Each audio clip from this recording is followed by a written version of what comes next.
வேண்டுதல் வேண்டாமாய் இலானடி சேர்ந்தார்க்கு யாண்டும் இடும்பை இல. விருப்பெருப்பு இல்லாத கடவுளின் திருப்பாதங்களை இழவிடாமல் விளங்குபவர்களுக்கு எங்கும் எப்பொழுதும் துன்பம் இல்லை. விதி எண் 110 கீழ் அறிக்கை அளிக்க மாண்புமிகு முதலமைச்சர் அம்மா அவர்கள் அனுமதி கோரியுள்ளார்கள். அனுமதி அளிக்கப்படுகிறது. மாண்புமிகு முதலமைச்சர் அம்மா அவர்கள். மாண்புமிகு பேரவைத் தலைவர் அவர்களே, முதுநிலை தொழிலாக விளங்கும் வேளாண் தொழிலை வளர்ச்சி அடையச் செய்து உணவு தானிய உற்பத்தியை பெருக்குவதிலும் உணவு தந்துதவும் உழவர்களின் வாழ்க்கை தரத்தினை மேம்படுத்துவதிலும் இந்தியாவிலேயே முதன்மை மாநிலமாக தமிழகம் விளங்கும் வகையில்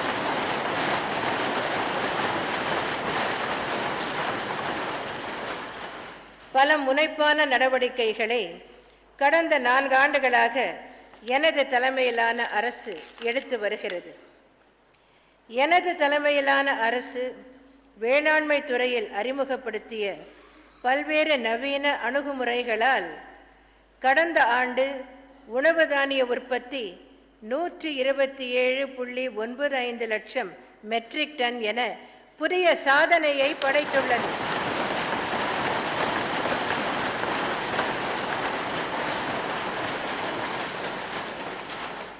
முந்தைய மைனாரிட்டி திமுக ஆட்சியில் அதிகபட்ச உணவு தானிய உற்பத்தி அளவான 82.64 லட்சம் மெட்ரிக் டன் என்ற அளவை விட இது 55% கூடுதலாகும்.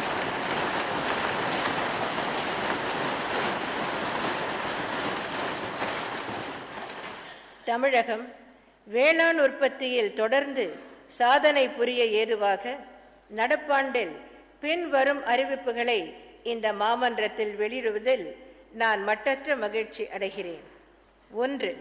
தமிழகத்தில் வேளாண் பணிகள் தங்கு தடையின்றி நடைபெறவும் வேளாண் தொழிலாளர்களின் பற்றாக்குறையினை குறைக்கும் வகையிலும் வேளாண் எந்திரமயம் ஆக்கும் திட்டத்தினை எனது தலைமையிலான அரசு கடந்த 4 ஆண்டுகளாக தீவிரமாக செயல்படுத்தி வருகிறது.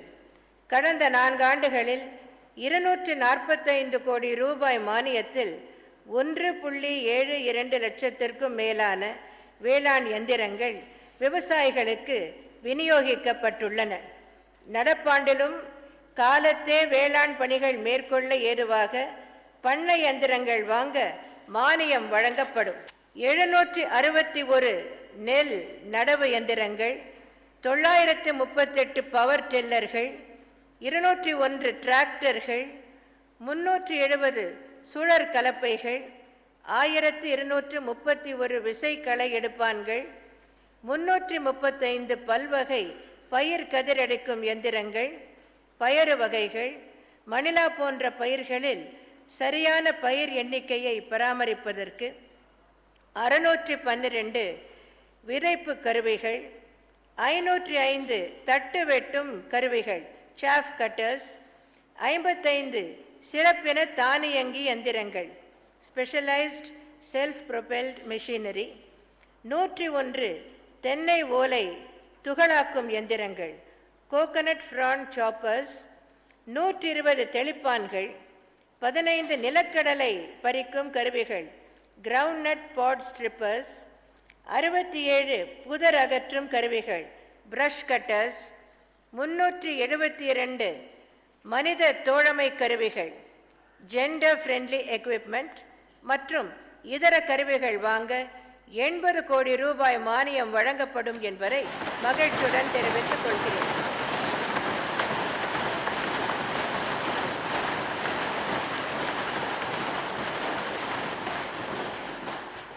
2. உயர் விளைச்சல் பெறுவதற்கு நவீன தொழில்நுட்பங்களை பின்பற்றுவது அவசியமாகும். இத்தகைய தொழில்நுட்பங்களை கண்டறிந்து செயல்படுத்தி வருவதால் தமிழகம் வேளாண் உற்பத்தியில் சாதனை படைத்து வருகிறது.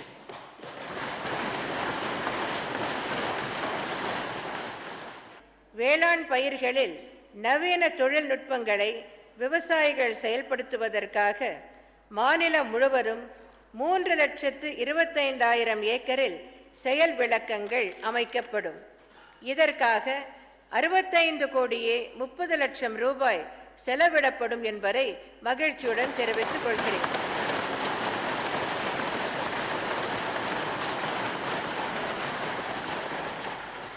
இதன் மூலம் விவசாயிகள் இடுபொருட்களை உரிய காலத்தில் பெற்று புதிய தொழில்நுட்பங்களை செயல்படுத்தி அவர்களின் விளைச்சலும் வருமானமும் உயர வழிவகை ஏற்படும். 3.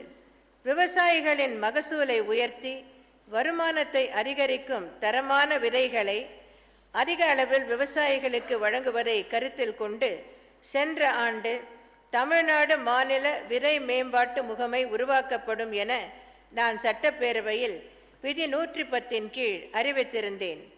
அதன்படி இம்முகமை தமிழகத்தில் உரிய பணியாளர்களை கொண்டு உருவாக்கப்பட்டு 30/4/2015 அன்று ஒரு சங்கமாக பதிவு செய்யப்பட்டு இயங்கி வருகிறது.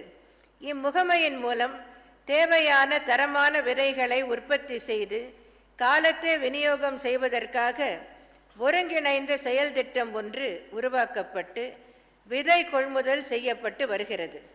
இதற்காக இம்முகமைக்கு 25 கோடி ரூபாய் சுழல் நிதி வழங்கப்பட்டுள்ளது. மேலும் நடப்பாண்டில் 29 கோடியே 67 லட்சம் ரூபாய் செலவில் நெல், சிறுதானியங்கள், பயறு வகைகள், எண்ணெய் வித்துக்கள் போன்ற பயிர்களுக்கு உற்பத்தி மானியம் மற்றும் விநியோக மானியம் வழங்கப்படும் என்பதை மகிழ்ச்சியுடன் தெரிவித்துக் கொள்கிறேன்.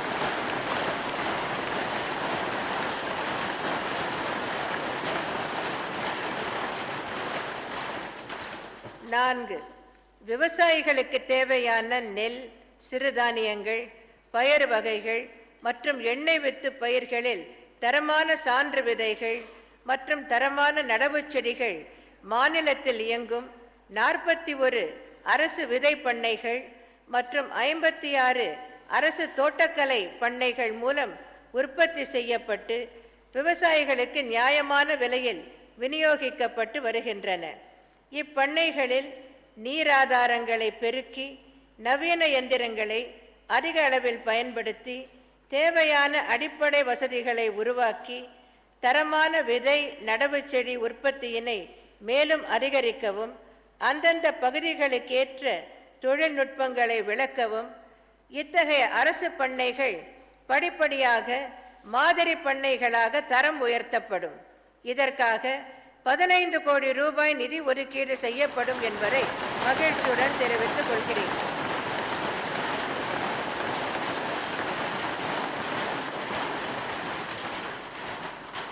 ஐந்து, தாவர புரதச்சத்து தேவையை ஈடு செய்ய நடவு முறை துவரை, ஊடுபயிர் மற்றும் புதர் செடி முறையில் துவரை சாகுபடி உள்ளிட்ட பல்வேறு நடவடிக்கைகளை அரசு மேற்கொண்டு வருகிறது. இதன் காரணமாக 2.5 லட்சம் மெட்ரிக் டன்னாக இருந்த பயறு வகை உற்பத்தி 2013-14 ஆண்டு 6.14 லட்சம் மெட்ரிக் டன்னாக உயர்ந்தது. எனவே நமக்கு கிருஷி கர்மான் விருதை மத்திய அரசு வழங்கியது.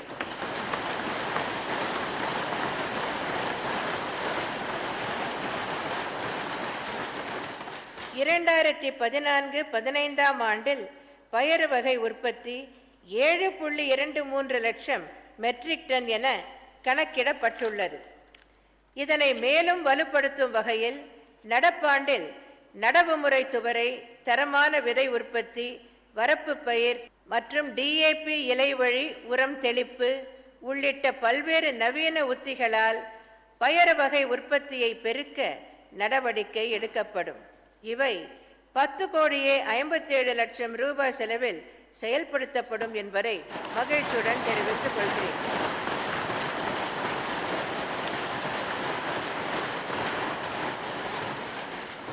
ஆறு, தமிழகத்தில் காய்கறிகள், பழங்கள் உள்ளிட்ட தோட்டக்கலை பயிர் சாகுபடியில் நவீன தோட்டக்கலை உத்திகளை ஊக்குவித்து ஊட்டச்சத்து பாதுகாப்பினை உறுதி செய்யவும் விவசாயிகளின் வருமானத்தை அதிகரிக்கவும் எனது தலைமையிலான அரசு பல்வேறு நடவடிக்கைகளை எடுத்து வருகிறது.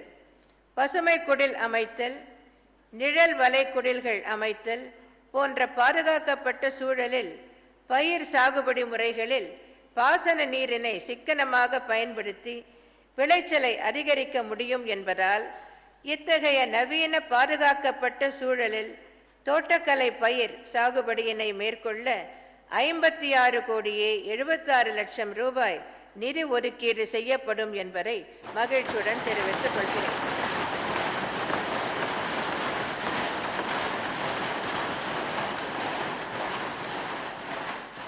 7. பாசன நீரை சிக்கனமாக பயன்படுத்த உதவும் நுண்ணீர் பாசன முறை மூலம் பாசன பரப்பை உயர்த்தவும், நீர் வழி உரமிடல் முறை மூலம் உர தேவையை குறைக்கவும், களை பிரச்சனையை குறைக்கவும் இயலும். மத்திய அரசு நுண்ணீர் பாசன திட்டத்திற்கு சிறு குறு விவசாயிகளுக்கு 50%, இதர விவசாயிகளுக்கு 40% மானியத்தை வழங்கி வந்தது. இருப்பினும் எனது தலைமையிலான அரசு சிறு குறு விவசாயிகளுக்கு 100%, இதர விவசாயிகளுக்கு 75% மானியம் வழங்கி வந்தது. நடப்பாண்டில் மத்திய அரசின் மானியத்தை 35% மற்றும் 25% என குறைத்துள்ளது. இருப்பினும் எனது தலைமையிலான அரசு தற்போது வழங்குவதை போன்றே சிறு குறு விவசாயிகளுக்கு 100%, இதர விவசாயிகளுக்கு 75% மானியம் தொடர்ந்து வழங்கும்.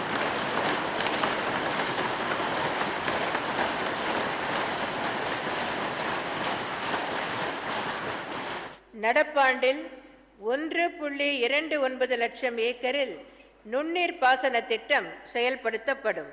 இதற்கென 296,96,00,000 ரூபாய் செலவிடப்படும் என்பதை மகிழ்ச்சியுடன் தெரிவித்துக் கொள்கிறேன்.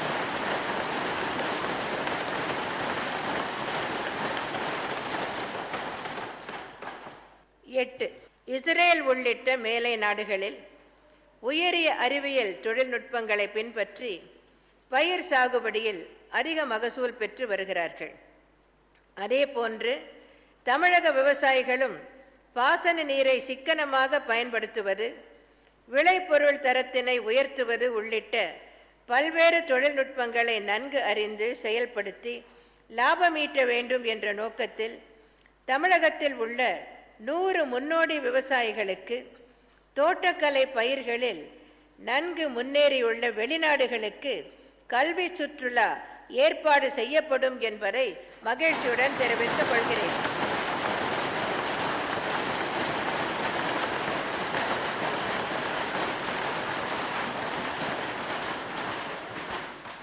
இது மட்டுமல்லாது நமது நாட்டில் பிற மாநிலங்களில் பின்பற்றி வரும் தொழில்நுட்பங்களை அறிந்து கொள்ளவும் உள்நாட்டு கல்வி சுற்றுலாவுக்கு 10,000 விவசாயிகள் அழைத்துச் செல்லப்படுவர் என்பதை மகிழ்ச்சியுடன் தெரிவித்துக் கொள்கிறேன்.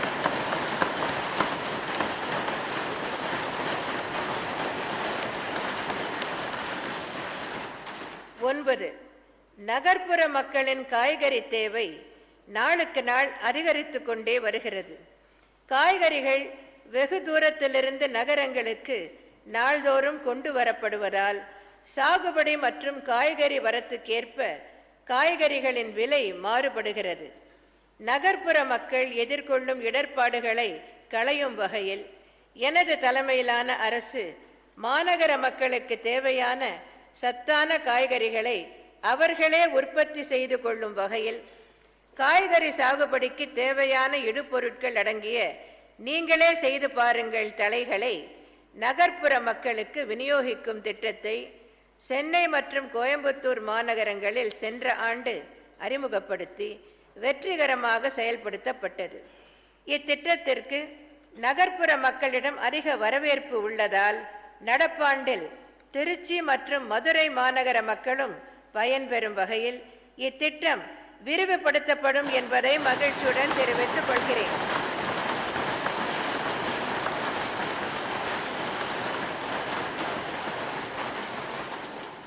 இத்திட்டத்திற்கான இடுபொருட்கள் மக்களுக்கு எளிதில் கிடைப்பதற்காக மாநகராட்சி அமைப்புடன் ஒருங்கிணைந்து இத்திட்டம் செயல்படுத்தப்படும். இதற்கான தொழில்நுட்ப உதவிகள் விவசாயத்துறை மூலம் வழங்கப்படும். 5,37,00,000 ரூபாய் செலவில் இத்திட்டம் செயல்படுத்தப்படும்.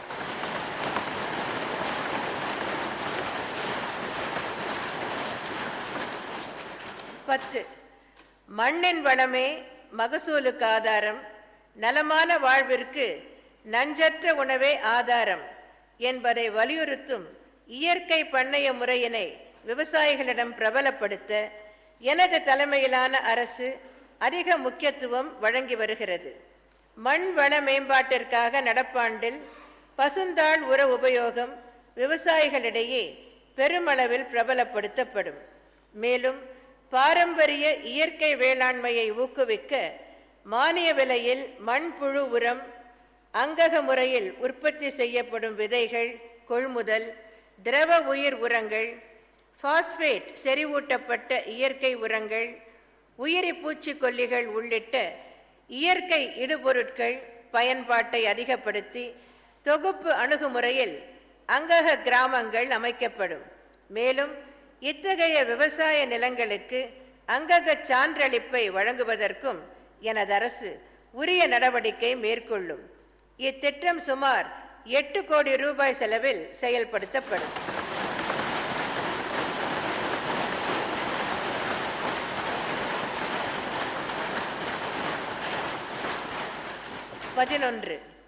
தமிழ்நாடு வேளாண் பல்கலைக்கழகத்தில் கல்வி பயிலும் மாணவியருக்கான புதிய தங்கும் விடுதிகள் அனைத்து வசதிகளுடன் ஏற்படுத்தப்படும் என்பதை மகிழ்ச்சியுடன் தெரிவித்துக் கொள்கிறேன்.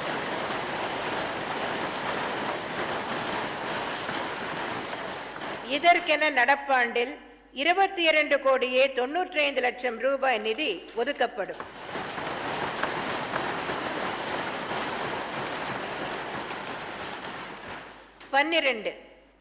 தமிழக வேளாண்மையில் மானாவாரி சாகுபடி பரப்பளவு ஏறக்குறைய 40% மானாவாரி விவசாயிகளின் நலனை கருத்தில் கொண்டு அதிகரித்து வரும் வெப்பநிலை, பருவம் தவறிய மழை, நீர் பற்றாக்குறையினால் பாதிப்பு ஆகிய இடர்பாடுகளிலிருந்து விவசாயிகளை பாதுகாக்க இவ்வரசு முயற்சி மேற்கொண்டு வருகிறது. நடப்பாண்டில் மானாவாரி விவசாயிகளின் வருமானத்தை பெருக்கிடவும், பயிர்களின் உற்பத்தி திறனை உயர்த்திடவும் கறவை மாடுகள், ஆடுகள் வளர்ப்புடன் இணைந்த ஒருங்கிணைந்த பண்ணைய திட்டம் 48 கோடியே 50 லட்சம் ரூபாய் செலவில் செயல்படுத்தப்படும் என்பதை மகிழ்ச்சியுடன் தெரிவித்துக் கொள்கிறேன்.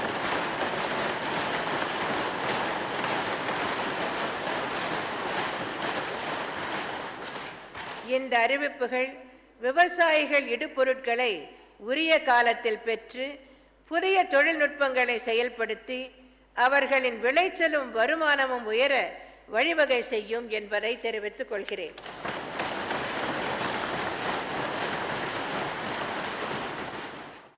இடையறாத வளர்ச்சியின் அம்சமாக விளங்கும் நகரங்களை தூய்மையானவைகளாகவும், குடிநீர், சுகாதாரம், திடக்கழிவு மேலாண்மை போன்றவற்றை உள்ளடக்கிய வசதிகள் கொண்டதாகவும் இருப்பதற்கு தேவையான திட்டங்களை எனது தலைமையிலான அரசு ஒரு தொலைநோக்கு பார்வையுடன் செயல்படுத்தி வருகிறது. தமிழகத்தில் வாழும் அனைத்து மக்களுக்கும் அத்தியாவசிய தேவைகளில் ஒன்றான பாதுகாக்கப்பட்ட குடிநீர் தேவையான அளவு வழங்கப்பட வேண்டும் என்பதனை கருத்தில் கொண்டு பல்வேறு குடிநீர் திட்டங்களை எனது தலைமையிலான அரசு நிறைவேற்றி வருகிறது. கடந்த 4 ஆண்டுகளில் 41 கூட்டு குடிநீர் திட்டங்கள் மற்றும் இதர குடிநீர் திட்டங்கள் 7324 கோடியே 34 லட்சம் ரூபாய் செலவில் செயல்படுத்தப்பட்டுள்ளன.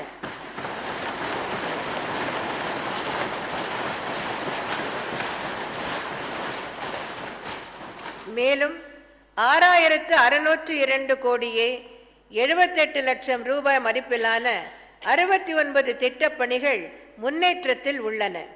இதன் தொடர்ச்சியாக நடப்பாண்டில் செயல்படுத்தப்பட உள்ள குடிநீர் திட்டங்களை இந்த மாமன்றத்தில் அறிவிப்பதில் நான் பெருமகிழ்ச்சி அடைகிறேன்.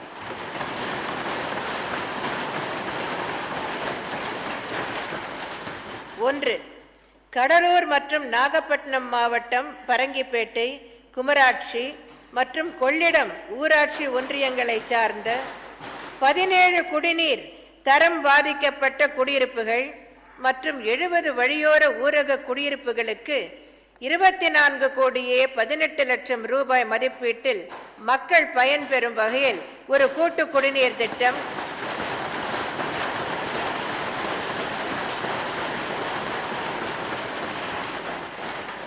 திருப்பூர் மாவட்டம் திருப்பூர் மற்றும் பல்லடம் ஊராட்சி ஒன்றியங்களை சார்ந்த 155 ஊரக குடியிருப்புகளுக்கு 42 கோடியே 50 லட்சம் ரூபாய் மதிப்பீட்டில் ஒரு கூட்டு குடிநீர் திட்டம்,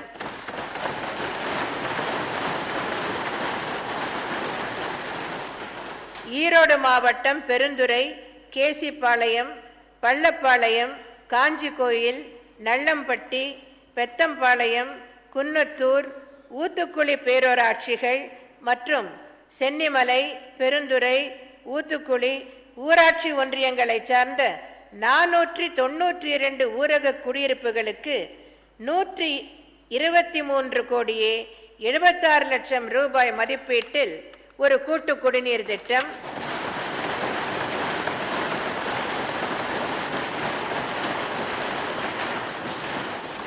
மற்றும் தேனி மாவட்டம் கடமலைக்குண்டு, மயிலாடும்பாறை மற்றும் ஆண்டிப்பட்டி ஊராட்சி ஒன்றியங்களை சார்ந்த 16 ஊரக குடியிருப்புகளுக்கு 5 கோடியே 50 லட்சம் ரூபாய் மதிப்பீட்டில் ஒரு கூட்டு குடிநீர் திட்டம்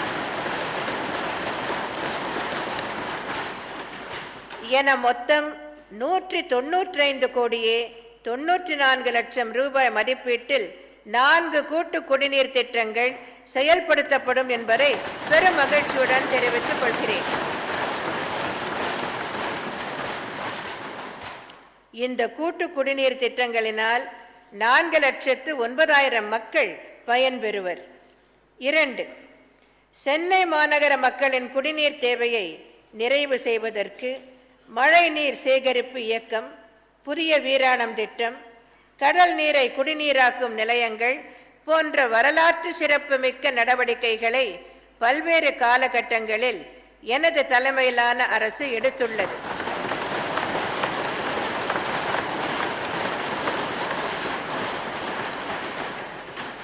இத்தகைய முன்னோடி முயற்சிகளினால் சென்னை பெருநகர் பகுதியில் நிலத்தடி நீராதாரம் மேம்படுத்தப்பட்டுள்ளதோடு புதிய நீராதாரங்களும் குடிநீர் விநியோக கட்டமைப்பு வசதிகளும் உருவாக்கப்பட்டுள்ளன.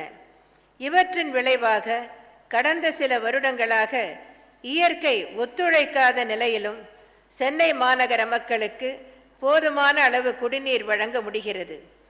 சென்னை பெருநகர் பகுதியில் 280 நீர்நிலைகள் உள்ளன. இந்த நீர்நிலைகள் தொன்று தொட்டு சென்னை மற்றும் சுற்றுப்புற பகுதிகளின் குடிநீர் தேவையை நிறைவு செய்வதில் பெரும் பங்காற்றி வருகின்றன.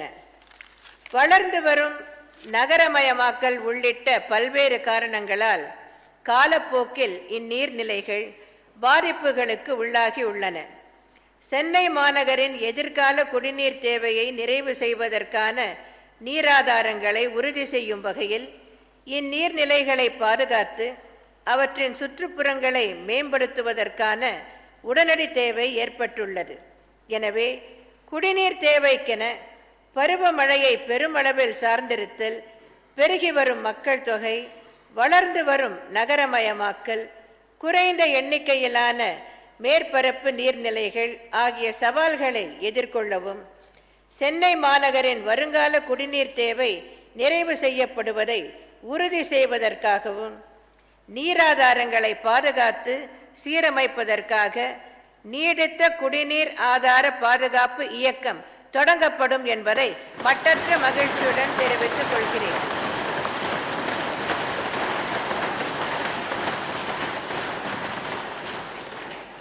இந்த இயக்கத்தின் கீழ் பெரிய அளவிலான குடியிருப்பு வளாகங்கள், அரசு கட்டடங்கள், கல்லூரிகள், பள்ளிகள் போன்ற பெரும் வளாகங்களில் மழைநீர் சேகரிப்பு கட்டமைப்புகளை வடிவமைத்து நிர்மாணித்தல் மூலம் மேம்படுத்தப்பட்ட மழை நீர் சேகரிப்பு பணிகள் மேற்கொள்ளப்படும்.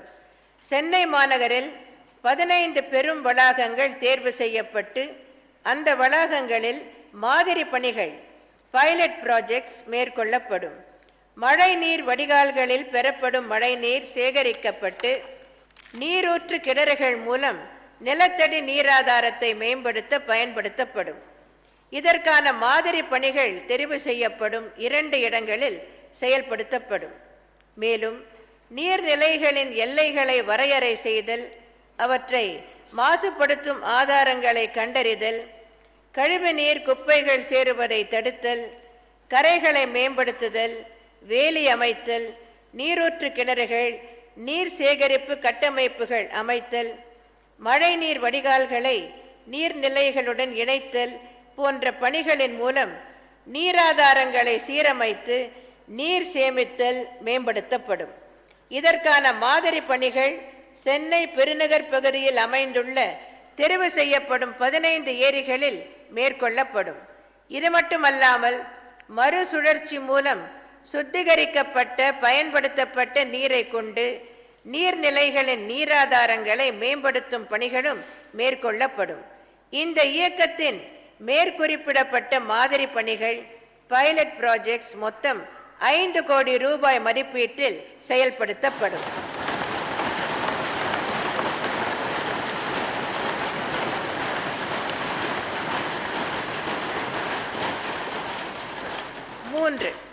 நகர்ப்புறங்களில் தனிநபர்கள் பயன்படுத்தும் வாகனங்களின் எண்ணிக்கை தற்போது அதிகரித்து வருவதன் காரணமாக போக்குவரத்து நெரிசல் ஏற்படுவது மட்டுமல்லாமல் பொது போக்குவரத்து வசதிகளின் பயன்பாடு, நடந்து செல்லுதல், மிதிவண்டிகளின் பயன்பாடு ஆகியவையும் குறைந்து வருகின்றன.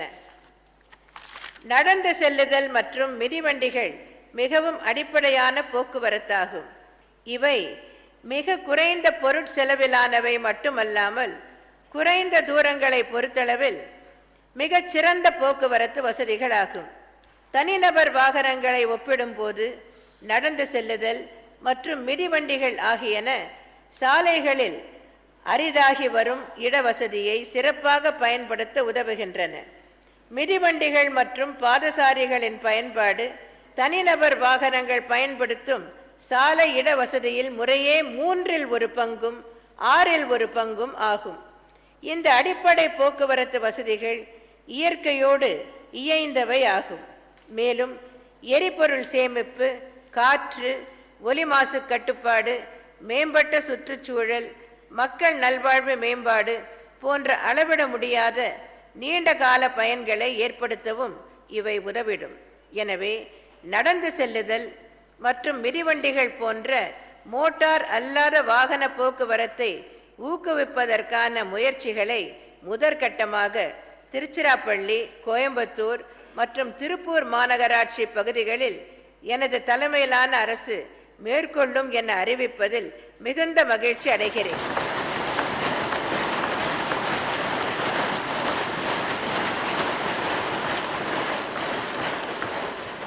சாலைகளில் நடைபாதைகள் இல்லாமையால் ஏற்படும் விபத்துகளை தவிர்க்கவும், பாதசாரிகளின் பாதுகாப்பை உறுதி செய்யவும், பெரிய சாலைகளில் அகலமான தொடர்ச்சியான நடைபாதைகள் மிதிவண்டிகளின் பயன்பாட்டை ஊக்குவிக்கும் வகையில் மிதிவண்டிகளுக்கென தனிப்பாதைகள் மற்றும் பேருந்து நிலையங்கள், ரயில் நிலையங்கள் போன்றவற்றிற்கு அருகில் பொது மிதிவண்டிகள் பயன்பாட்டு வசதி, பைசிக்கிள் ஷேரிங் ஃபெசிலிட்டி ஆகியவை ஏற்படுத்தப்படும். திருச்சிராப்பள்ளி, கோயம்புத்தூர் மற்றும் திருப்பூர் மாநகராட்சிகள் ஒவ்வொன்றிற்கும் பொருத்தமான மேற்குறிப்பிட்ட வசதிகளை உள்ளடக்கிய மோட்டார் அல்லாத வாகன போக்குவரத்திற்கான தனித்தனி திட்டங்கள் உருவாக்கப்பட்டு பணிகள் 50 கோடி ரூபாய் மதிப்பீட்டில் மேற்கொள்ளப்படும்.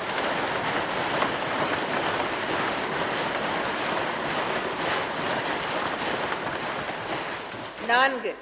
நகர்ப்புறங்களை தூய்மையாகவும் பசுமையாகவும் பராமரிக்கவும், இதன் மூலம் நகர்ப்புற மக்களின் சுகாதாரத்தை பேணுவதற்கும் திடக்கழிவுகளை அறிவியல்சார் முறைகளில் ஒருங்கிணைந்த வகையில் மேலாண்மை செய்தல் இன்றியமையாததாகும். நிதி நிலைமை வலுவாக இல்லாத நகர்ப்புற உள்ளாட்சி அமைப்புகளிலும் திடக்கழிவு மேலாண்மை பணிகள் தொய்வின்றி மேற்கொள்ளப்படுவதை உறுதி செய்யும் நோக்கில் சிறப்பு திடக்கழிவு மேலாண்மை நிதியை எனது தலைமையிலான அரசு உருவாக்கியுள்ளது. ஆண்டுதோறும் 100 கோடி ரூபாய் அளவிற்கு அரசு வழங்கி வரும் சிறப்பு திடக்கழிவு மேலாண்மை நிதியின் கீழ் திடக்கழிவு மேலாண்மை பணிகளுக்கென நகர்ப்புற உள்ளாட்சி அமைப்புகளுக்கு அரசு மானியம் வழங்கப்பட்டு வருகிறது. இந்த நிதியின் கீழ் முதற்கட்ட குப்பை சேகரிப்பு, இரண்டாம் நிலை குப்பைகளை எடுத்துச் செல்லுதல் பணிகளுக்கான பல்வேறு நவீன வகை தொட்டிகள், உபகரணங்கள், குப்பைகளை கையாளும் வாகனங்கள், திடக்கழிவு மேலாண்மை கட்டமைப்பு வசதிகள், திடக்கழிவிலிருந்து எரிவாயு, மின்சாரம் தயாரிக்கும் வசதிகள் ஏற்படுத்துதல் போன்ற பல்வேறு பணிகளை மேற்கொள்ள நகர்ப்புற உள்ளாட்சி அமைப்புகளுக்கு நிதி உதவி அளிக்கப்படுகிறது. இதன் மூலம் நிதி நிலைமை வலுவாக இல்லாத நகர்ப்புற உள்ளாட்சிகள் உள்ளிட்ட அனைத்து நகர்ப்புறங்களிலும் திடக்கழிவு மேலாண்மை பணிகள் சிறப்பாக செயல்படுத்தப்பட்டு வருகின்றன. இதன் தொடர்ச்சியாக இந்த ஆண்டு 10 நகராட்சிகள் மற்றும் 214 பேரூராட்சிகளில் ஒருங்கிணைந்த திடக்கழிவு மேலாண்மை பணிகள் 69 கோடி ரூபாய் செலவில் மேற்கொள்ளப்படும் என அறிவிப்பதில் அளவில்லா மகிழ்ச்சி அடைகிறேன்.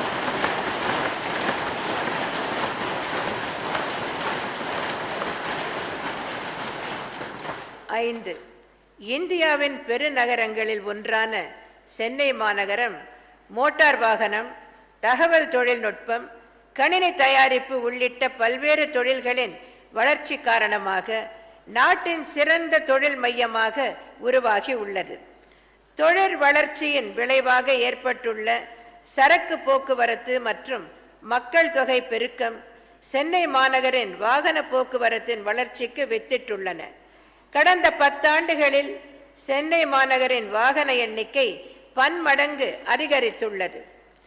சென்னை மாநகரின் போக்குவரத்து நெரிசல் மிகுந்த சந்திப்புகளில் எல்லா திசைகளிலும் எளிதான வாகன போக்குவரத்திற்கு ஏதுவாக தற்போதுள்ள ரயில்வே சந்திக்கடவுகளுக்கு மாற்றாக மேம்பாலங்கள் மற்றும் போக்குவரத்து கட்டமைப்பு வசதிகளின் மேம்பாடு போன்ற பல்வேறு பணிகள் மேற்கொள்ளப்பட்டு வருகின்றன.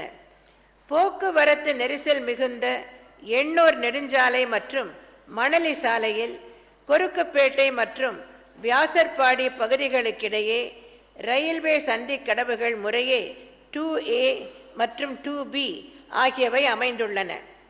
இந்த 2 சந்திக்கடவுகளிலும் நாளொன்றுக்கு மொத்தம் 14 முறை ரயில் போக்குவரத்திற்கு ஏதுவாக வாகன போக்குவரத்து நிறுத்தம் செய்யப்படுகிறது.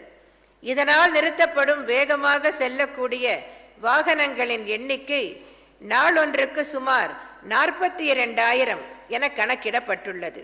எனவே மாநிலத்தின் தொழில் வளர்ச்சியை மேம்படுத்தும் நோக்கிலும் பொதுமக்களின் சிரமத்தை நீக்கும் வகையிலும் கால நேரம் மற்றும் எரிபொருள் சேமிப்பை கருத்திற்கொண்டும் மேற்படி சந்திக்கடவுகளுக்கு மாற்றாக எண்ணூர் நெடுஞ்சாலை மற்றும் மணலி சாலையில் ஒருங்கிணைந்த மேம்பாலம் 117 கோடியே 47 லட்சம் ரூபாய் மதிப்பீட்டில் அமைக்கப்படும் என அறிவிப்பதில் நான் மட்டற்ற மகிழ்ச்சி அடைகிறேன்.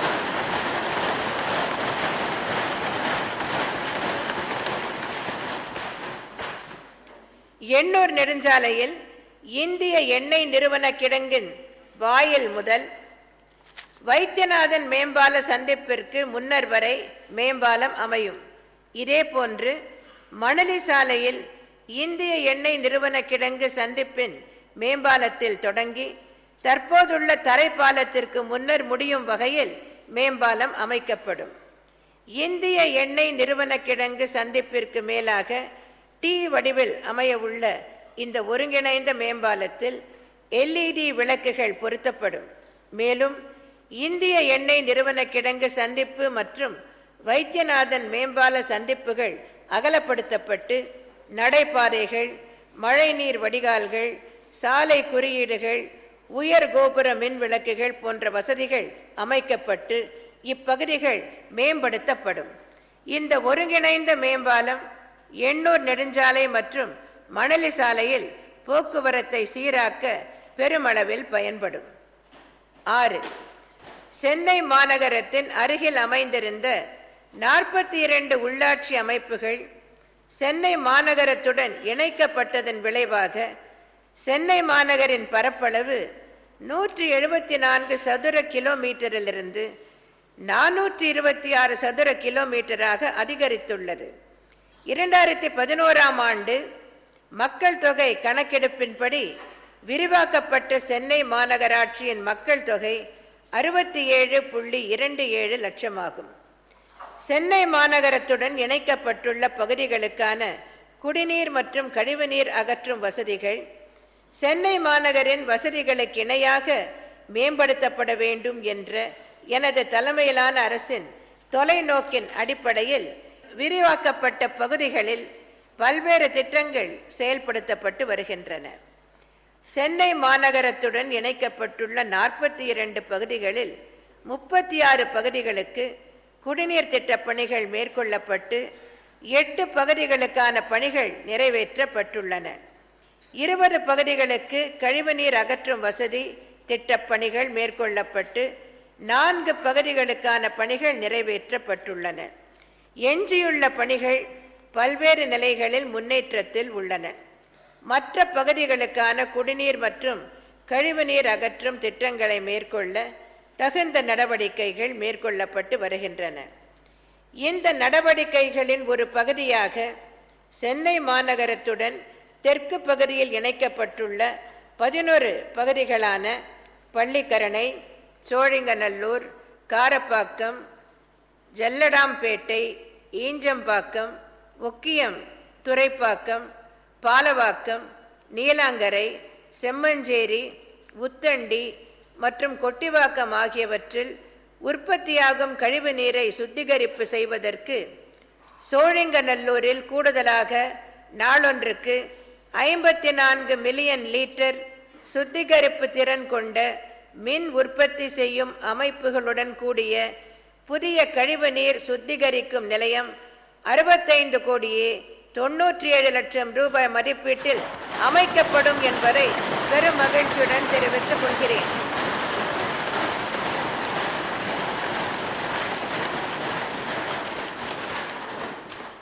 நவீன தொழில்நுட்பத்தின் அடிப்படையிலும் மின் உற்பத்தி செய்யும் அமைப்புகளுடன் கூடிய வகையிலான இந்த கழிவுநீர் சுத்திகரிப்பு நிலையத்தின் பணிகளால் தென் சென்னை பகுதியில் வாழும் சுமார் 1 லட்சம் மக்கள் பயனடைவார்கள். 7. சென்னை மாநகரின் வீட்டு தேவைகளுக்காகவும் மாநகரை சுற்றி அமைந்துள்ள உள்ளாட்சி அமைப்புகள் மற்றும் தொழிற்சாலைகளின் தேவைகளுக்காகவும் தற்போது நாளொன்றுக்கு சராசரியாக 530 மில்லியன் லிட்டர் குடிநீர் வழங்கப்பட்டு வருகிறது. குடிநீர் வழங்கல் 16 குடிநீர் விநியோக நிலையங்கள் மற்றும் 4447 கிலோமீட்டர் நீளமுள்ள குடிநீர் குழாய் கட்டமைப்பு மூலம் மேற்கொள்ளப்படுகிறது. சென்னை மாநகரின் பெருகி வரும் மக்கள் தொகை, அதிகரித்து வரும் நகரமயமாதல் மற்றும் எல்லை விரிவாக்கம் செய்யப்பட்டுள்ளது போன்ற காரணங்களால் மாநகரின் குடிநீர் தேவை மிகவும் அதிகரித்து வருகிறது. எனவே சென்னை மாநகரின் கொடுங்கையூர், எருக்கஞ்சேரி, மகாகவி பாரதியார் நகர், புதிய மற்றும் பழைய வண்ணாரப்பேட்டை, தண்டையார்பேட்டை, ராயபுரம், பெரம்பூர், வியாசர்பாடி, அம்பத்தூர், முகப்பேர், அண்ணாநகர், கீழ்ப்பாக்கம், வில்லிவாக்கம், அயனாவரம், எழும்பூர், சேத்துப்பட்டு, ஆயிரம்விளக்கு, நுங்கம்பாக்கம், மயிலாப்பூர், பட்டினப்பாக்கம், வடபழனி, தியாகராய நகர், அரும்பாக்கம் மற்றும் வேளச்சேரி பகுதிகளில் குடிநீர் விநியோகத்தை மேலும் மேம்படுத்துவதற்காக மொத்தம் 310 கிலோமீட்டர் நீளத்திற்கு குடிநீர் கொண்டு செல்லும் புதிய குழாய்கள் மற்றும் விடுபட்ட தெருக்களுக்கு புதிய குழாய் பதிக்கும் பணிகள் 116 கோடி ரூபாய் மதிப்பீட்டில் செயல்படுத்தப்படும் என்பதை மிகுந்த மகிழ்ச்சியுடன் தெரிவித்துக் கொள்கிறேன்.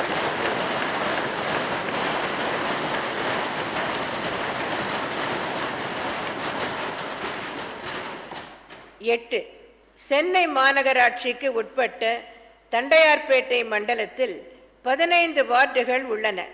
இம்மண்டலத்தில் வசிக்கும் பெரும்பாலானவர்கள் ஏழை எளிய மக்கள் ஆவர். இம்மண்டலத்திற்குட்பட்ட பல சாலைகளில் சேவைத்துறையினர் பல்வேறு பணிகளை மேற்கொண்டதால் சாலைகள் மிகவும் பழுதடைந்துள்ளன. எனவே பொதுமக்கள் பயன்படுத்தும் வகையில் அவற்றினை சீரமைப்பது அவசியமாகிறது. மேலும் இப்பகுதியில் பூங்காக்கள், பொது கழிப்பிடங்கள், உடற்பயிற்சி கூடங்கள், சத்துணவு கூடங்கள் ஆகியவைகள் அமைக்கப்படுவதுடன் மாநகராட்சி பள்ளிகளும் சீரமைக்கப்பட வேண்டும்.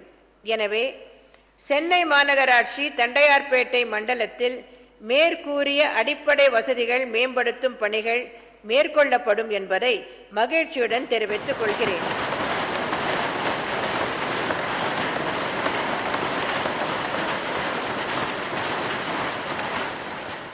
₹9,90,00,000 செலவில் 119 தார் சாலைகள் மேம்படுத்தப்படும். ₹1,25,00,000 செலவில் சாலைகளின் பெயர் பலகைகள் நிறுவப்படும். ₹2,71,00,000 செலவில் 12 பூங்காக்கள் சீரமைக்கப்படும். ₹2,50,00,000 செலவில் 20 பள்ளிக்கூடங்களில் அபிவிருத்தி பணிகள் மேற்கொள்ளப்படும்.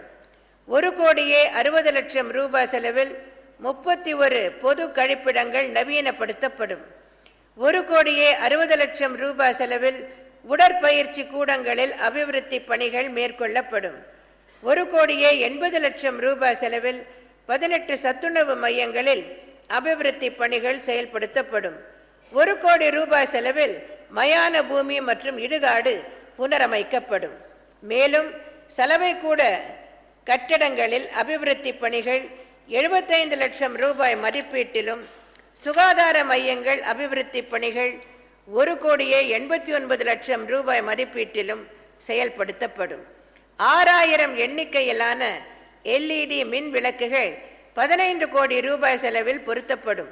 மொத்தத்தில் ₹40 கோடி மதிப்பிலான திட்டங்கள் செயல்படுத்தப்படும் என்பதை பெருமகிழ்ச்சியுடன் தெரிவித்துக் கொள்கிறேன்.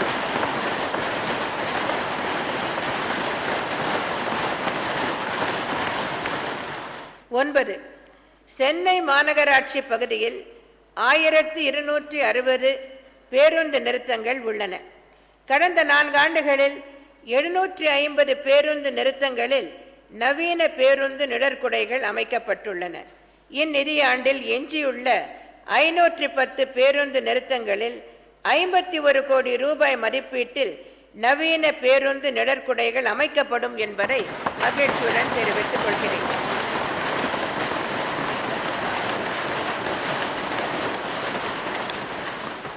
கட்டுதல், பராமரித்தல் மற்றும் ஒப்படைத்தல் BOT முறையில் இந்த திட்டம் செயல்படுத்தப்படும். 10. தமிழ்நாட்டில் உள்ள அனைத்து நகர்ப்புற உள்ளாட்சி அமைப்புகளில் உள்ள பொது சுகாதார பிரிவில் பணிபுரியும் துப்புரவு பணியாளர்களுக்கு அரைக்கால் சட்டை, ஹாஃப் பேண்ட் வழங்கப்பட்டு வருகிறது. அரைக்கால் சட்டைக்கு பதிலாக முழு கால் சட்டை, ஃபுல் பேண்ட் வழங்கிட வேண்டும் என துப்புரவு பணியாளர்கள் அரசுக்கு கோரிக்கை விடுத்துள்ளனர்.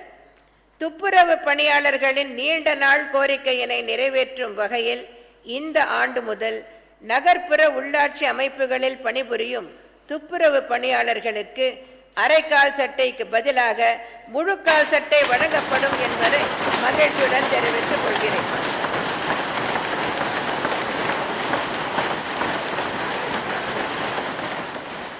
இந்த அறிவிப்புகள் கூட்டு குடிநீர் திட்டங்கள் மூலம் மாவட்டங்களில் குடிநீர் தேவையை பூர்த்தி செய்யவும், அதிகரித்து வரும் சென்னை மாநகரின் குடிநீர் தேவையை நிறைவு செய்யவும், மாசற்ற சுற்றுச்சூழல் மேம்பட்ட முன்னோடியான எதிர்கால தமிழகத்தை உருவாக்கவும், திடக்கழிவுகளை அறிவியல் சார் முறையில் அகற்றவும், மேலாண்மை செய்திடவும் வழிவகுக்கும் என்பதை தெரிவித்துக் கொள்கிறேன்.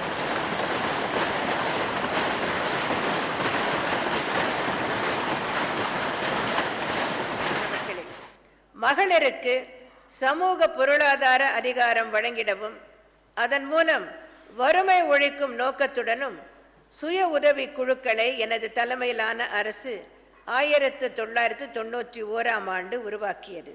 மேலும் ஏழை எளிய நலிவுற்ற மக்கள் மற்றும் மகளிர் மேம்பாட்டிற்காக 2005ஆம் ஆண்டு எனது தலைமையிலான அரசு உலக வங்கி நிதி உதவியுடன் கூடிய தமிழ்நாடு புதுவாழ்வு திட்டத்தையும் துவக்கி வைத்தது.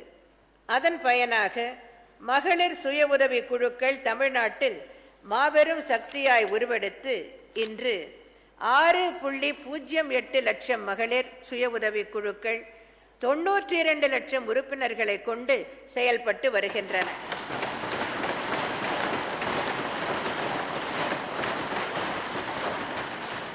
தமிழ்நாட்டில் சுய உதவி குழுக்களை ஒருங்கிணைக்க ஊராட்சி அளவிலான கூட்டமைப்புகள் உருவாக்கப்பட்டுள்ளன. ஒவ்வொரு கூட்டமைப்பின் கீழ் 20 முதல் 25 சுய உதவி குழுக்கள் இயங்கி வருகின்றன. இந்த சுய உதவி குழுக்களை மேற்பார்வையிட சமுதாய சுய உதவி குழு பயிற்றுனர்கள் உள்ளனர்.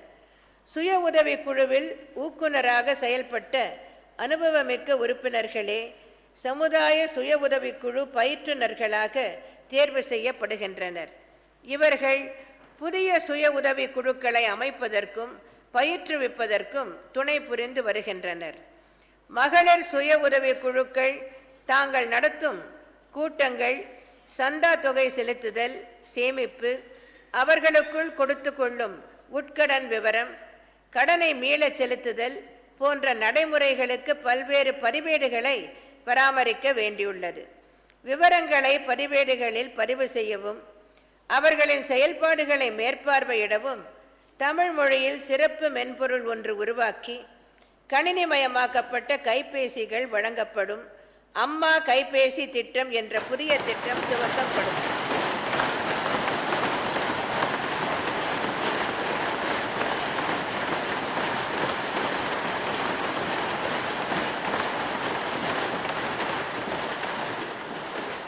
முதற்கட்டமாக 20,000 சமுதாய சுய உதவிக்குழு பயிற்றுனர்களுக்கு 15 கோடி ரூபாய் மதிப்பீட்டில் அம்மா கைபேசிகளை எனது தலைமையிலான அரசு வழங்கும் என்பதை பெரும் மகிழ்ச்சியுடன் தெரிவித்துக் கொள்கிறேன். பதிலுரை மாண்புமிகு சுற்றுச்சூழல் துறை அமைச்சர் அவர்கள். 1. மாண்புமிகு தெய்வம் புரட்சித் தலைவி அம்மா அவர்களின் ஆணைப்படி இயற்கை வளங்களை நியாயமான முறையில் பயன்படுத்தி சூழலின் முக்கியத்துவத்தினையும் அதனை பாதுகாக்க வேண்டிய அவசியம் குறித்தும், அதே சமயம் உள்ளூர் மக்களின் சமூக பொருளாதார வளர்ச்சியினை பாதிக்காத வகையில் நீடித்து நிலைக்கும் ஆக்ரோஷமான சூழலை உருவாக்கி அதனை வருங்கால சந்ததியினருக்கு விட்டு செல்ல வேண்டிய அவசியம் குறித்தும் மாணவ சமுதாயத்திற்கும் மற்றும் பொதுமக்களுக்கும் விழிப்புணர்வு ஏற்படுத்துகிற வகையில் நிலமாக நீர் மாசு, காற்று மாசு, தொழிற்சாலை மாசு மற்றும் சூழல் முக்கியத்துவம் குறித்து 5 பிரிவுகளில் தனித்தனியே 5 குறும்படங்கள், விளம்பரங்கள் மொத்தம் 5 கோடி செலவில் நடப்பு நிதியாண்டில் தயாரித்து தொலைக்காட்சி மூலம் ஒளிபரப்பப்படும்.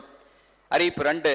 மாண்புமிகு புரட்சித் தலைவி அம்மா அவர்களினுடைய ஆணைப்படி ஈரோடு மாவட்டம் ஈரோடு மாநகராட்சியில் உள்ள கனிராவுத்தூர் குளம் ஏரியை ரூ 10 கோடி மதிப்பீட்டில் சுற்றுச்சூழலுக்கு உகந்தவாறு புனரமைக்க உத்தேசிக்கப்பட்டுள்ளது. இதன் ஏரியினை தூர்வாரி சுற்றிலும் கரையமைத்தல், ஏரியின் கரையில் புல் கட்டளைகளை வளர்த்து கரைகளை பலப்படுத்துதல், ஏரியை சுற்றி வேலி அமைத்தல், மரக்கன்று நடுதல், நடைபாதை அமைத்தல் மற்றும் இதர பணிகள் மேற்கொள்ளப்படும். இந்த பணிகளை மேற்கொள்வதன் மூலமாக இந்த ஏரியின் கொள்ளளவு அதிகமாவதுடன் இந்த ஏரி பகுதி ஒரு பொழுதுபோக்கு மையமாக விளங்கும். இந்த திட்டத்தின்படி நடப்பு நிதியாண்டில் ரூ 4 கோடி செலவில் முதற்கட்ட பணிகள் மேற்கொள்ளப்படும். இதனால் ஏரியின் அருகில் உள்ள இடங்களில் நிலத்தடி நீர் மட்டம் பாதுகாக்கப்படும். அறிவிப்பு 3. தமிழ்நாட்டின் பல வரலாற்று மற்றும் மத முக்கியத்துவம் வாய்ந்த புனித தலங்கள் உள்ளன. இவைகளில் முதல் கட்டமாக ஸ்ரீரங்கம், ராமேஸ்வரம், திருத்தணி, பழனி, திருச்செந்தூர், தஞ்சாவூர், மருதமலை, மதுரை, சிதம்பரம், சமயபுரம், சதுரகிரி ஆகிய 11 நகரங்களில் உள்ள முக்கியமான கோயில்களிலும் கோயிலை சுற்றியுள்ள பகுதிகளிலும் சுற்றுப்புறத்தை சுத்தமாக வைத்துக் கொள்வது குறித்து சம்பந்தப்பட்ட ஊராட்சி அமைப்புகள், இந்து சமய அறநிலைத்துறை மற்றும் தன்னார்வ தொண்டு நிறுவனங்கள் ஒத்துழைப்போடு பொதுமக்களிடையே சுற்றுச்சூழல் குறித்த விழிப்புணர்வை ஏற்படுத்தி இத்தலங்களை சுற்றுச்சூழல் மேம்படுத்தப்பட்ட புண்ணிய தலங்களாக மாற்ற மாண்புமிகு தெய்வம் புரட்சித் தலைவி அம்மா அவர்களுடைய ஆணைப்படி நடப்பு நிதியாண்டில் நடவடிக்கை மேற்கொள்ளப்படும். இந்த பணிகளுக்காக தலம் ஒன்றுக்கு 5 லட்சம் வீதம் 11 தலங்களுக்கு மொத்தம் 55 கோடி 0.55 கோடி செலவிடப்படும். மாண்புமிகு தெய்வம் புரட்சித் தலைவி அம்மாவுடைய ஆணைப்படி தமிழ்நாடு மாசு கட்டுப்பாட்டு வாரியம் மாவட்ட அளவில் 34 அலுவலகங்களை ஏற்படுத்தி இருக்கிறது. அவற்றுள் தருமபுரி, பெரம்பலூர், திருவாரூர் மற்றும் ராமநாதபுரம் ஆகிய மாவட்டங்களில் இயங்குகிற தொழிற்சாலைகள் முறையே ஒசூர், அரியலூர், நாகப்பட்டினம் மற்றும் சிவகங்கை ஆகிய இடங்களில் செயல்பட்டு வருகிற மாவட்ட அலுவலகங்களுடன் இணைக்கப்பட்டு கண்காணிக்கப்பட்டு வருகிறது.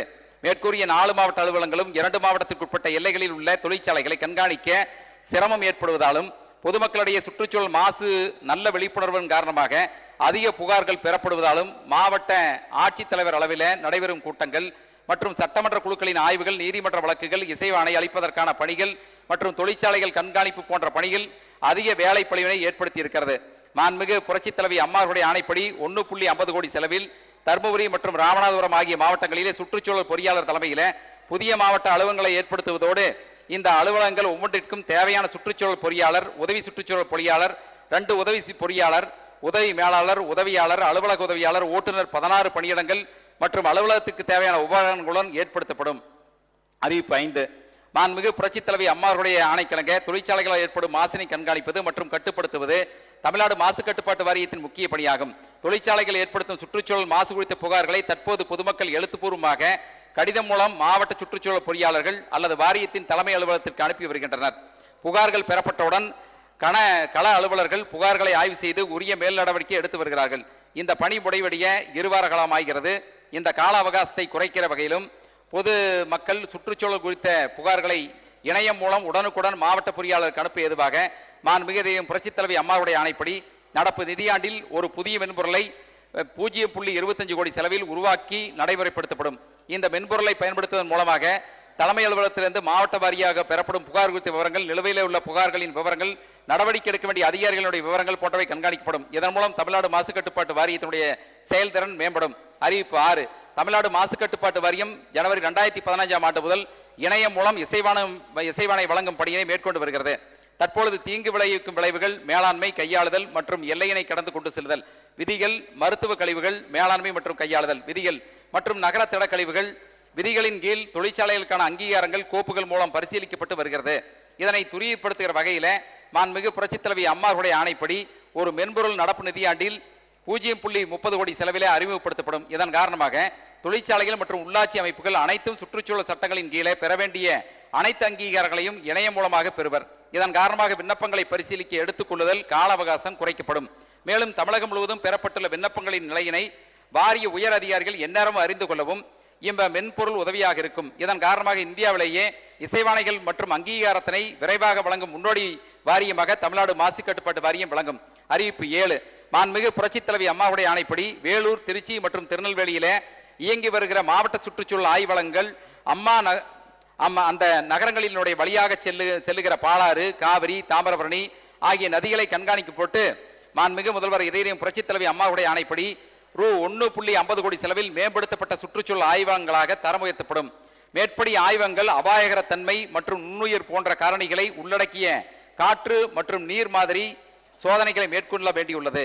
இதற்கு தேவையான உபகரணங்கள் நிறுவப்பட உள்ளன. இதற்கு தேவையான மனித ஆற்றலாக ஒவ்வொரு ஆய்வகத்திற்கும் ஒரு உதவி இயக்குனர் தலைமையில் 2 துணை தலைமை விஞ்ஞான அலுவலர்கள், 4 சுற்றுச்சூழல் விஞ்ஞானிகள், 2 ஆய்வக உதவியாளர்கள், 2 கண்காணிப்பாளர்கள் உள்ளடக்கிய 33 பணியிடங்களை புதிதாக உருவாக்கி மேற்படி 3 ஆய்வகங்களும் தரம் உயர்த்தப்படும். அறிவிப்பு 8. தமிழ்நாடு இதயம் புரட்சித் தலைவி அம்மாவுடைய மேலான ஆணைக்கிணங்க தமிழ்நாடு மாசு கட்டுப்பாட்டு வாரியம் ஜனவரி 2015 ஆண்டு முதல் இணையம் மூலம் இசைவானை வழங்கும் பணியினை மேற்கொண்டு வருகிறது. இதன் மூலம் தொழிற்சாலைகள் நீர் மாசு தடுப்பு மற்றும் கட்டுப்பாடு சட்டம் 74 மற்றும் காற்று மாசு தடுப்பு கட்டுப்பாடு சட்டம் 81 கீழ் தொழிற்சாலை அமைவதற்கான இசைவானை வழங்குதல், தொழிற்சாலை இயக்குவதற்கான இசைவானை வழங்குதல், இசைவானையை புதுப்பித்தல் போன்ற பணிகளை இணையம் மூலம் வழங்கி வருகிறது. மாண்புமிகு இதயம் புரட்சித் தலைவி அம்மாவுடைய ஆணைப்படி இந்த பணிகள் வருடத்தின் அனைத்து நாட்களிலும் 24 மணி நேரம் விரைவாகவும் தடையின்றியும் வழங்க ஏதுவாக இந்தியாவிலேயே முதன் வாரியமாக தமிழ்நாடு மாசு கட்டுப்பாட்டு வாரியம் உயர் அதிகாரிகள் மற்றும் அனைத்து பொறியாளர்களுக்கும் மடிக்கணினிகள் நடப்பு நிதியாண்டில் 2.50 கோடி செலவில் வழங்கப்படும். இதனால் இசைவானைகள் வழங்கும் கால அவகாசமானது கணிசமாக குறையும். மேலும் இது தொழிற்சாலைகளின் விண்ணப்ப படிவங்களின் நிலையினை வாரிய உயர் அதிகாரிகள் கண்காணிக்க பேருதவியாக இருக்கும். இதன் மூலம் வாரியத்தின் செயல்திறன் மேம்படும். அறிவிப்பு 9. மாண்புமிகு அம்மாவுடைய ஆணைப்படி தமிழ்நாடு மாசு கட்டுப்பாட்டு வாரியத்தின் முக்கிய பணியானது தொழிற்சாலைகளை ஆய்வு செய்தல் மற்றும் தொழிற்சாலைகளில் அமைக்கப்பட்டுள்ள மாசு கட்டுப்பாடு தொடர்பான சுத்திகரிப்பு அமைப்புகள் தொடர்ந்து இயங்குகின்றனவா என கண்காணித்தல் ஆகும். வாரிய அதிகாரிகள் தொழிற்சாலைகள் ஆய்வு மேற்கொள்ளுகிற பொழுது புகார்கள் மீது புலனாய்வு மேற்கொள்ளுகிற பொழுது கழிவுநீர் சுத்திகரிப்பு திறனை அறிந்து கொண்டு உடனடியாக மேல் நடவடிக்கையை மேற்கொள்ள ஏதுவாக அனைத்து மண்டல மற்றும் மாவட்ட அலுவலர்களுக்கும் தலா 2 வீதம் PH அளவிடும் மானி, 82 எண்ணிக்கை கரைந்துள்ள மொத்த திடப்பொருட்களை அளவிடும் மானி 82 எண்ணிக்கை, GPS கருவி 82 எண்ணிக்கை ஆகிய கையடக்கு கருவிகள் மாண்புமிகு இதயம் புரட்சித் தலைவி அம்மாவுடைய ஆணைப்படி ரூபாய் 1.70 கோடி ரூபாய் செலவிலே வழங்கப்படும். அறிவிப்பு 10. மாண்புமிகு புரட்சித் தலைவி அம்மாவுடைய ஆணைப்படி தமிழ்நாடு மாசு கட்டுப்பாட்டு வாரியத்தின் 2 மாவட்ட அலுவலகங்கள் உதவி சுற்றுச்சூழல் பொறியாளர் தலைமையிலே தேனி மற்றும் ஊட்டியிலே இயங்கி வருகிறது. மேற்கூறிய 2 அலுவலகங்களின் உதவி சுற்றுச்சூழல் பொறியாளர்கள் பிற மாவட்ட அலுவலகங்களைப் போலவே மாவட்டத்தின் அனைத்து தொழிற்சாலைகளும் ஆய்வு செய்து இசைவானை வழங்குவதோடு மாவட்ட அளவில் நடைபெறும் மாவட்ட ஆட்சியர் அலுவலகங்களின் கூட்டங்களுக்கும் மாவட்ட அளவில் வருகை தரும் சட்டமன்ற ஆய்வு குழுக்களுக்கும் உரிய அறிக்கையை அளிப்பதோடு அக்குழுவுடன் ஆய்வு பயணம் மேற்கொள்கின்றனர். இவர்கள் பதிலறிக்கை வழங்குகிற பொழுது சட்டமன்ற குழு உறுப்பினர்கள் செயற்பொறியாளர் தலைமையிலே உள்ள அதிகாரிகளிடமிருந்து அறிக்கையினை எதிர்பார்க்கின்றனர். ஆகவே மாண்புமிகு தமிழக முதல்வர் இதயம் புரட்சித் தலைவி அம்மாவுடைய ஆணைப்படி நடப்பு நிதியாண்டில் சுமார் 0.30 கோடி ரூபாய் செலவிலே தேனி மற்றும் ஊட்டியிலே உள்ள உதவி சுற்றுச்சூழல் பொறியாளர் தலைமையில் இயங்கும் இந்த இரு அலுவலகங்களிலும் 2 மாவட்ட சுற்றுச்சூழல் பொறியாளர் பதவிகளை ஏற்படுத்தி சுற்றுச்சூழல் பொறியாளர் தலைமையில் இயங்கும் மாவட்ட சுற்றுச்சூழல் பொறியாளர் அலுவலகமாக தரம் உயர்த்தப்படும். இதன் மூலம் தமிழ்நாடு மாசு கட்டுப்பாட்டு வாரியத்தின் அனைத்து மாவட்ட அலுவலகங்களும் மாவட்ட சுற்றுச்சூழல் பொறியாளர் தலைமையில் இயங்கும். மாண்புமிகு வனத்துறை அமைச்சர் அவர்கள். மாண்புமிகு அம்மா அவர்களின் ஒப்புதலோடு வனத்துறையின் சார்பில் கீழ்கண்ட புதிய அறிவிப்புகளை இந்த மாவட்டத்தில் அறிவிக்கின்றேன். மாண்புமிகு இதயம் புரட்சி தலைவி அம்மா அவர்களின் ஆணையின்படி 2015-16 ஆண்டில் இத்திட்டத்தின் 5வது ஆண்டு பணிகளாக உயிர்ப்பன்மை பாதுகாப்பு நடவடிக்கைகள் மற்றும் மாநிலத்தில் 1000 கிராமங்களில் 1.02 கோடி மரக்கன்றுகள் தனியார் நிலங்களில் நடவு ஆகிய திட்டப்பணிகள் முக்கிய இலக்காக கொண்டு ரூபாய் 115.31 கோடி மதிப்பீட்டில் ரூபாய் 28.31 கோடி பணியாளர் சம்பளம் உள்பட மேற்கொள்ளப்படும். மாண்புமிகு இதயம் புரட்சி தலைவி அம்மா அவர்களின் ஆணைப்படி தமிழ்நாடு பல்லுயிர் பாதுகாப்பு இயக்கத்தின் பலப்படுத்தும் வகையில் மாநில பல்லுயிர் வாரியத்திற்கு தனியாக அலுவலகம் அமைக்கவும், மேலாண்மை குழுக்கள் அமைக்கவும், மக்கள் பங்களிப்புடன் 25 குழுக்கள் உருவாக்கவும், மாவட்ட வட்டார அளவில் விழிப்புணர்வு திட்டங்களை ஏற்படுத்தவும் மற்றும் பல்லுயிர் பெருக்க 5 பிரதான இடங்களை அறிவிப்பு செய்யவும் ரூபாய் 75 லட்சத்தில் பணிகள் மேற்கொள்ளப்படும். மாண்புமிகு இதயம் புரட்சி தலைவி அம்மா அவர்களின் ஆணைப்படி குன்னூரில் உள்ள தமிழ்நாடு தேயிலை தோட்டக் கழகத்திற்கு குறுகிய கால வட்டியில்லா கடனாக ரூபாய் 30 கோடி 5 வருடங்களுக்குள் திருப்பி செலுத்த வேண்டும் என்ற நிபந்தனையுடன் கீழ்கண்டவாறு பயன்படுத்த வழங்கப்படுகிறது. 31/7/2015 வரை தமிழ்நாடு வனத்தோட்டக் கழகம், திருச்சினாப்பள்ளி மற்றும் அரசு ரப்பர் கழகம் நாகர்கோயிலிருந்து பெற்ற கடன் தொகையாக 20.89 கோடி அசல் மற்றும் வட்டியினை திருப்பி செலுத்துதல், தமிழ்நாடு தேயிலை தோட்டக் கழகத்திலே பணிபுரியும் ஊழியர்கள், தொழிலாளர்கள், ஓய்வு பெற்ற ஊழியர்கள், தொழிலாளர்கள் மற்றும் பொருள் ஈண்டோருக்கு வழங்கக்கூடிய தொகையை ரூபாய் 7.52 கோடியினை வழங்குதல், தமிழ்நாடு தேயிலை தோட்டக் கழகத்திற்கு அடுத்த ஒரு 3 மாத காலத்திற்கென செலவினங்களுக்காக ரூபாய் 1.59 கோடி ரூபாய் நடைமுறை மூலதனமாக வழங்குதல், நிறுவனத்திற்கு வட்டி சேமிப்பு ஏற்படும். 4. அதிகரித்து வரும் மனித வன உயிரின மோதல்களை திறம்பட எதிர்கொள்வதற்கு ஏதுவாக வனவிலங்குகள் அமைதியடைய செய்ய தகுதியான கால்நடை அலுவலர்களின் ஒத்துழைப்பு அவசியமாகிறது. மனித வன உயிரின மோதல் மேலாண்மையில் வனவிலங்குகளுக்கு குறிப்பிட்ட அளவோடு மயக்க மருந்து செலுத்துதல் மற்றும் மயக்கமடைய செய்தல் ஒரு முக்கியமான அம்சமாகும். வன உயிரின மோதல்களும் அதிகமாக உள்ள கோயம்புத்தூர் மற்றும் நீலகிரி பகுதியில் தற்போது 2 வன கால்நடை அலுவலர்கள் உள்ளனர். எனவே மனித வன உயிரின மோதல்கள் நிகழும் பரந்து விரிந்த நிலப்பரப்பினை கருத்தில் கொண்டு அதிகப்படியான கால்நடை அலுவலர்கள் குழுக்கள் அமைப்பது அவசியமாகிறது. எனவே மாண்புமிகு முதலமைச்சர் இதயம் புரட்சி தலைவி அம்மா அவர்களின் ஆணைப்படி மேலும் 3 வன கால்நடை மருத்துவ மையங்கள் ஈரோடு, கிருஷ்ணகிரி மற்றும் திருநெல்வேலி ஆகிய இடங்களில் 3.90 கோடி செலவிலே அமைக்கப்படும்.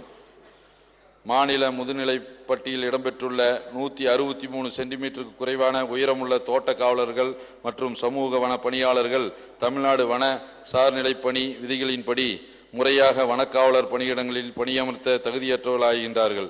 எனவே 89 வன ஓய்வு விடுதி காவலர்கள் மற்றும் 117 சமையலர் மாலி பணியிடங்களை கூடுதலாக ஏற்படுத்த உத்தேசிக்கப்பட்டு மாண்புமிகு முதலமைச்சர் இதயம் புரட்சி தலைவி அம்மா அவர்களின் ஆணைப்படி இவ்வாறு உபரியாக ஏற்படுத்தப்படும் 206 வன ஓய்வு விடுதி காவலர் மற்றும் சமையலர் மாலி பணியிடங்கள் மாநில முதுநிலை பட்டியலில் இடம்பெற்று வனத்துறைக்காகவே பணியாற்றி வரும் தோட்ட காவலர், சமூக வன ஊழியர்கள் பணியமர்த்தப்படுவார்கள்.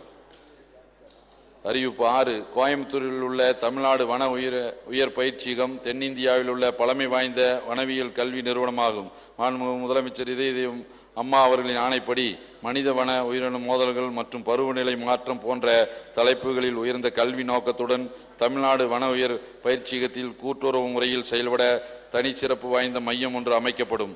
இதற்காக கூடுதல் பணியாளர்கள் ஏதேனும் மாற்றுப்பணி முறையிலோ அல்லது ஒப்பந்த அடிப்படை முறையிலோ தேவையில்லை. இதற்கென மாநில நிதியிலிருந்து ரூபாய் 25 லட்சங்கள் நிதி ஒதுக்கப்படும். இந்த சங்கமானது தேவைப்படும் கூடுதல் நிதியை தனியார் அமைப்புகளிடம் பெற்று சுயமாகவே பூர்த்தி செய்து கொள்ளும். அறிவிப்பு 7. மாண்புமிகு முதலமைச்சர் இதயம் புரட்சி தலைவி அம்மா அவர்களின் ஆணையின்படி தமிழ்நாடு வனத்தோட்டக் கழகத்தின் வருவாயினை பெருக்கும் பொருட்டு 14.18 கோடி மதிப்பீட்டிலே உயர்ந்தர படியாக்கம் செய்யப்பட்ட கன்றுகளை கொண்டு 4600 ஹெக்டேர் பரப்பில் தைல தோட்டங்களும் உயர் ரக முந்திரி ஒட்டுக்கன்று கன்றுகளை கொண்டு ரூபாய் 2.79 கோடி மதிப்பீட்டிலே 880 ஹெக்டேர் பரப்பில் முந்திரி தோட்டங்களும் உற்பத்தி செய்யப்படும். மேலும் 2015-16 ஆண்டில் முந்திரி கொட்டையின் மூலம் பொருட்களை கொண்டு உயர் மதிப்புடைய தரமான முந்திரி பருப்புகளை வெளிச்சந்தையில் விற்பனை செய்ய ரூபாய் 14 லட்சங்கள் செலவிலே விருத்தாச்சலம் மண்டலத்திற்கு உட்பட்ட ஜெயங்கொண்டாலில் முந்திரி பதப்படுத்தப்படும் பிரிவு ஏற்படுத்தப்படும். அறிவிப்பு 8. தங்களது பகுதிகளில் காட்டு யானைகளின் நடமாட்டத்தினை பொதுமக்கள் தெரிந்து கொள்ள முடியாத காரணத்தினால் யானைகளால் பல மனித உயிரிழப்புகள் ஏற்படுகின்றன. மாண்புமிகு இதயம் புரட்சித் தலைவி அம்மாவினுடைய ஆணைப்படி ஒரு முன்மாதிரி நடவடிக்கையாக வால்பாறையில் யானைகளால் ஏற்படும் மனித உயிரிழப்பினை குறைப்பதற்காக தமிழ்நாடு வனத்துறை, தமிழ்நாடு அரசு போக்குவரத்து கழகம் மற்றும் இதர நிறுவனங்களின் கூட்டு முயற்சியோடு வால்பாறை பகுதியில் 6 வெவ்வேறு வழித்தடங்களில் இயங்கும் உள்ளூர் பேருந்துகளில் செல்லும் பயணிகளுக்கு தகவல் இணைப்பின் வாயிலாக யானைகள் நடமாட்டம் குறித்து தெரிவிக்க உடனுக்குடன் முன்கூட்டியே எச்சரிக்கை விடுக்கும் அமைப்பு ஏற்படுத்தப்படும். இந்த முன்னெச்சரிக்கை நடவடிக்கையால் யானைகள் நடமாட்டம் உள்ள பகுதிகளை தவிர்த்து மக்கள் தங்கள் பயணத்தை திட்டங்களை திட்டமிட்டு பயணம் செய்ய இயலும். உணவு, இந்து சமயம் மற்றும் அறநிலையத்துறை அமைச்சர் அவர்கள். அறிவிப்பு 1. சென்னை ஆர்கே நகர் தண்டையார்பேட்டை அருள்மிகு தேவி கருமாரியம்மன் திருக்கோயிலில் ரூபாய் 50 லட்சத்திலும், தேனி மாவட்டம் குச்சனூர் அருள்மிகு சுயம்பு சனீஸ்வர பகவான் திருக்கோயிலில் ரூபாய் 25 லட்சத்திலும், தஞ்சாவூர் மாவட்டம் ஒரத்தநாடு அருள்மிகு விசாலாட்சி அம்மன் திருக்கோயிலில் ரூபாய் 25 லட்சத்திலும், புதூர் அருள்மிகு ஐயனார் கோயிலில் ரூபாய் 45 லட்சத்திலும், தருமபுரி மாவட்டம் கோபிச்செட்டிப்பாளையம் பெத்தூர் அருள்மிகு லட்சுமி நரசிம்ம பெருமாள் கோயிலில் ரூபாய் 25 லட்சத்திலும், ஈரோடு மாவட்டம் திங்களூர் அருள்மிகு சந்திரமௌலீஸ்வரர் திருக்கோயிலில் ரூபாய் 25 லட்சத்திலும், புதுக்கோட்டை மாவட்டம் மழையூர் அருள்மிகு அகஸ்தீஸ்வரர் திருக்கோயிலில் ரூபாய் 25 லட்சத்திலும், இருத்திராப்பட்டி அருள்மிகு முத்துமாரியம்மன் திருக்கோயிலில் ரூபாய் 25 லட்சத்திலும், கோயம்புத்தூர் மாவட்டம் பேரூர் அருள்மிகு வரராஜ பெருமாள் என்கிற காட்டுப்பெருமாள் திருக்கோயிலில் ரூபாய் 25 லட்சத்திலும், திருவாரூர் மாவட்டம் கீழமுகந்தனூர் அருள்மிகு கைலாசநாதர் திருக்கோயிலில் ரூபாய் 15 லட்சத்திலும், பெருகவாழ்ந்தான் அருள்மிகு மீனாட்சி சுந்தரேஸ்வரர் திருக்கோயிலில் ரூபாய் 20 லட்சத்திலும், வண்டாம்பாளையம் திருப்பள்ளி முக்கூடல் அருள்மிகு திருநேந்திர சுவாமி திருக்கோயிலில் ரூபாய் 20 லட்சத்திலும், கோட்டூர் அருள்மிகு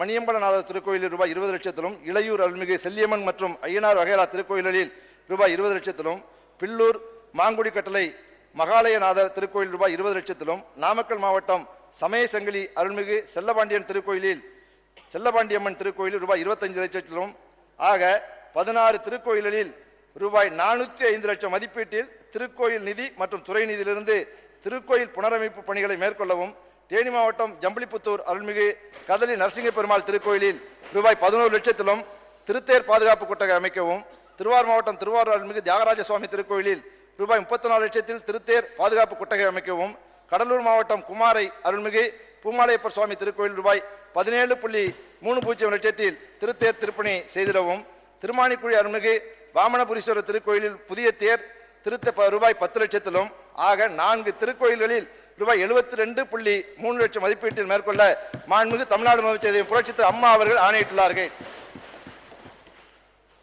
அறிவிப்பு 2. பக்தர்கள் தங்களுக்கு வேண்டுதல் நிறைவேறவும், வேண்டுதல் நிறைவேறிய பின் நன்றி கடனாகவும் திருக்கோயில்களுக்கு காவடி எடுத்து நேர்த்தி கடன் செலுத்துகின்றனர். இப்படி காவடி எடுத்து வரும்போது பக்தர்களிடம் தற்போது திருக்கோயிலில் கட்டணம் வசூலிக்கப்பட்டு வருகிறது.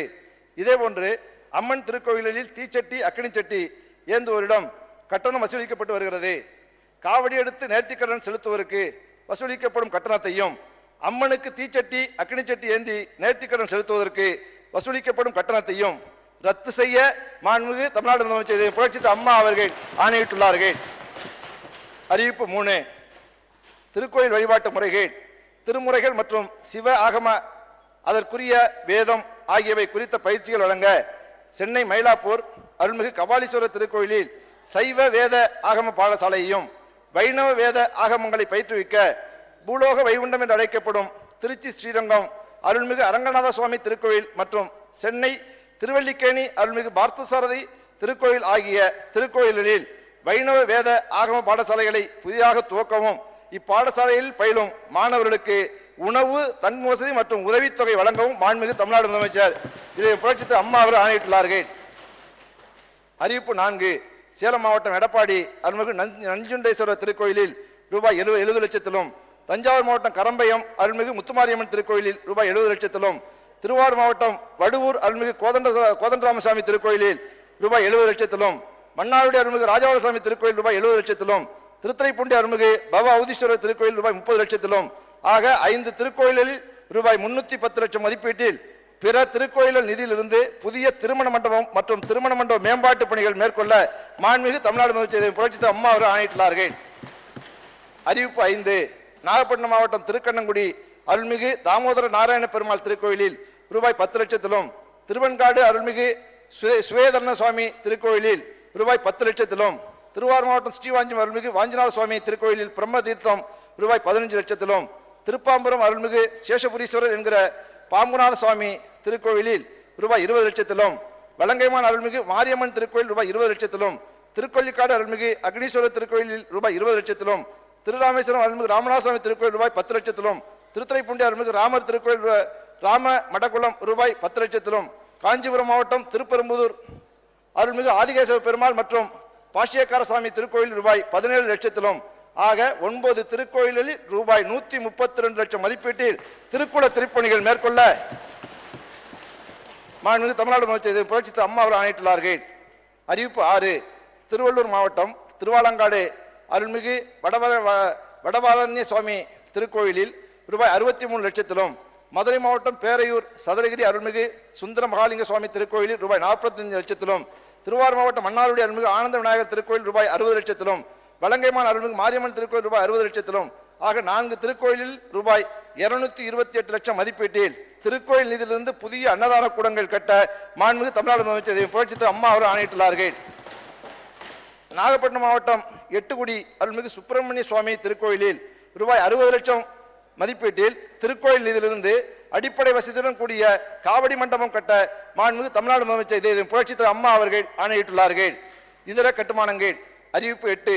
மதுரை அருள்மிகு மீனாட்சி சுந்தரேஸ்வரர் திருக்கோயிலில் ரூபாய் 34 லட்சத்திலும் ஈரோடு மாவட்டம் அருள்மிகு பண்ணாரி மாரியம்மன் திருக்கோயிலில் ரூபாய் 120 லட்சத்திலும் சேலம் மாவட்டம் அருள்மிகு கோட்டை மாரியம்மன் திருக்கோயிலில் ரூபாய் 97.30 லட்சத்திலும் திருவாரூர் மாவட்டம் சர்க்கனேஸ்வரபுரம் அருள்மிகு சர்க்கனேஸ்வர சுவாமி திருக்கோயில் ரூபாய் 22 லட்சத்திலும் வலங்கைமான் அருள்மிகு மாரியம்மன் திருக்கோயில் ரூபாய் 40 லட்சத்திலும் கன்னியாகுமரி மாவட்டம் குழித்தரை இடைக்காடு அருள்மிகு பேரூர் ஸ்ரீ மகாதேவர் திருக்கோயிலில் ரூபாய் 21 லட்சத்திலும் திருவள்ளூர் மாவட்டம் திருவாலங்காடு அருள்மிகு வடவரண்யேஸ்வரர் திருக்கோயில் ரூபாய் 32.3 லட்சத்திலும் ஆக 7 திருக்கோயில்களில் ரூபாய் 366.6 லட்சத்தில் வணிக வளாகம், உணவு விடுதி, கடைகள், கோசாலை, தகவல் மையம் மற்றும் மண்டபங்கள் ஆகிய கட்ட மாண்புமிகு தமிழ்நாடு முதலமைச்சர் புரட்சித் அம்மா அவர்கள் ஆணையிட்டுள்ளார்கள்.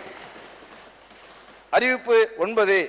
பழனி அருள்மிகு தண்டாயுதபாணி சுவாமி திருக்கோயிலில் ரூபாய் 58 லட்சத்திலும் திருவண்ணாமலை அருள்மிகு அருணாச்சலேஸ்வரர் திருக்கோவில் ரூபாய் 7 லட்சத்திலும் திருச்சி மாவட்டம் சமயபுரம் அருள்மிகு மாரியம்மன் திருக்கோயிலில் ரூபாய் 39.5 லட்சத்திலும் விழுப்புரம் மாவட்டம் தண்டரை அருள்மிகு தனியாச்சல முருகப்பெருமாள் திருக்கோயில் ரூபாய் 4.2 லட்சத்திலும் மதுரை மாவட்டம் பேரையூர் சதுரகிரி அருள்மிகு சுந்தர மகாலிங்க சுவாமி திருக்கோயிலில் ரூபாய் 75 லட்சத்திலும் உவரி அருள்மிகு சுயம்புலிங்க சுவாமி திருக்கோயில் ரூபாய் 212.5 லட்சத்திலும் வேலூர் மாவட்டம் மீனூர் மலை அருள்மிகு வெங்கடேச பெருமாள் திருக்கோயிலில் ரூபாய் 10 லட்சத்திலும் விருதுநகர் மாவட்டம் இருக்கன்குடி அருள்மிகு மாரியம்மன் திருக்கோயில் ரூபாய் 10 லட்சத்திலும் சிவகங்கை மாவட்டம் அரியாக்குறிச்சி அருள்மிகு வெற்றுடையார் காளியம்மன் திருக்கோயில் ரூபாய் 10 லட்சத்திலும் ஆக 9 திருக்கோயில்களில் ரூபாய் 426.2 லட்சம் மதிப்பீட்டில் புதிய கழிவறைகள், குளியலறைகள் கட்டுதல், நீர்த்தேக்க தொட்டிகள் அமைத்தல், பக்தர்கள் தரிசன பாதை, மின்விளக்குகள், மலைக்கோயில் படிக்கட்டுகள் சீரமைத்தல் மற்றும் பொருட்கள் பாதுகாப்பு அறைகள் கட்டுதல்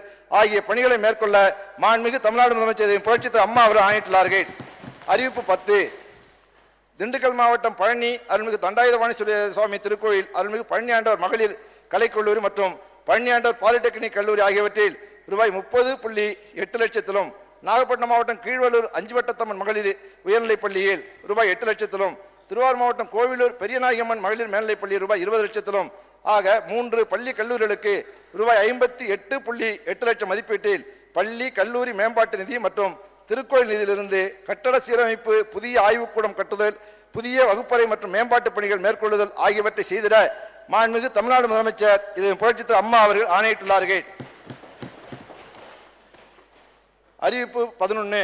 தஞ்சாவூர் மாவட்டம் பட்டுக்கோட்டை அருள்மிகு ரங்கநாத பெருமாள் திருக்கோயிலில் ரூபாய் 17.7 லட்சத்திலும் திருப்பூர் மாவட்டம் மொண்டிப்பாளையம் அருள்மிகு வெங்கடேச பெருமாள் திருக்கோயிலில் ரூபாய் 43.6 லட்சத்திலும் ஈரோடு மாவட்டம் எலவமலை அருள்மிகு செல்லியம்மன் திருக்கோயிலில் ரூபாய் 20 லட்சத்திலும் ஆக 3 திருக்கோயிலில் ரூபாய் 81.3 லட்சம் மதிப்பீட்டில் புதிதாக திருமதிச்சுவர்கள் அமைக்கவும் ஏற்கனவே உள்ள திருமதிச்சுவர்களை உயர்த்தி புதுப்பிக்கவும் மாண்புமிகு தமிழ்நாடு முதலமைச்சர் புரட்சித் தலைவர் அம்மா அவர்கள் ஆணையிட்டுள்ளார்கள். ஆக 58 திருக்கோயில்களுக்கு ரூபாய் 2140.2 லட்சம் மதிப்பீட்டில் பணிகள் மேற்கொள்ள மாண்புமிகு தமிழ்நாடு முதலமைச்சர் புரட்சித் தலைவர் அம்மா அவர்கள் ஆணையிட்டுள்ளார்கள். விவாதம் முடிவுற்றது. இப்பொழுது வாக்கெடுப்பு. மானிய கோரிக்கை எண் 47 இந்து சமய அறநிலையத்துறை, சுற்றுலா பண்பாடு மற்றும் அறநிலையங்கள் துறை. வெட்டு தீர்மானங்கள் வலியுறுத்தப்படுகின்றன என்று அறிய விரும்புகிறேன். வெட்டு தீர்மானங்கள் அனைத்தும் பேரவையின் அனுமதியுடன் திரும்பப் பெறப்படுகின்றன.